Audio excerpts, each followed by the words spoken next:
So the project I proposed was to use near-field electrospinning to create templates to be used for wound healing in patients with hypermobile Ehlers-Danlos syndrome, because patients often have issues with wound healing, like the wounds don't close, they remain open, which could potentially be a neutrophil defect. So I proposed to study the neutrophil response and degradative enzymes released during wound healing in HEDS patients, and then use near-field electrospun templates with Manuka honey to help the tissue close the wound.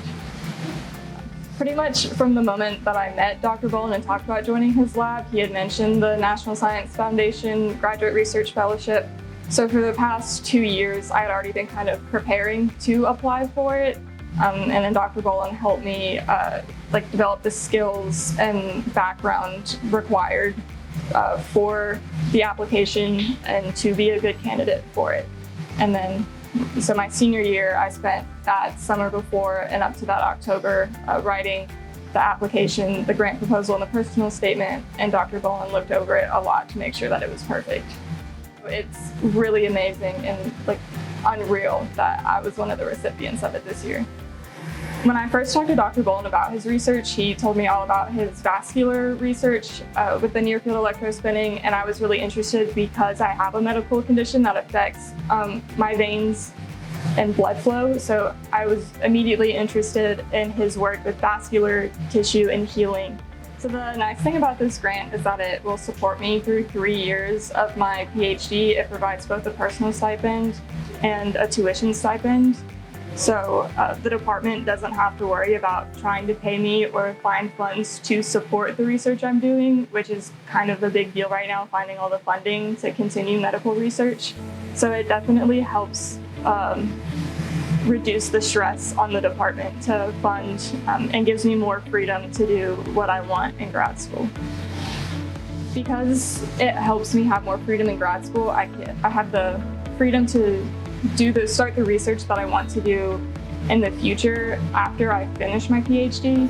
And then also I'll have a lot more opportunities to meet other graduate research fellows and form a bond with other people with similar research interests so that I have connections with other people in the future.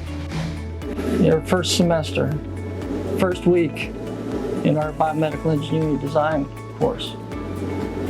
And during that time, I got to see her leadership, her creativity, and work ethic. So a little while later, I ended up getting a new NIH grant. And as part of that NIH grant, I had 2 paid undergraduate research assistants. And I knew exactly who I wanted out of the existing students to be one of those paid research assistants. One was Alexandra, because of the work ethic and creativity and teamwork. I mean, she was a leader. She worked well in teams. I mean, she had all the skill sets you would want as an early researcher. In terms of the awarding of the grant to Alexandra, I mean, it's a big win for the university, the college, and the department. It shows that we have a student population that can compete with the best of the best.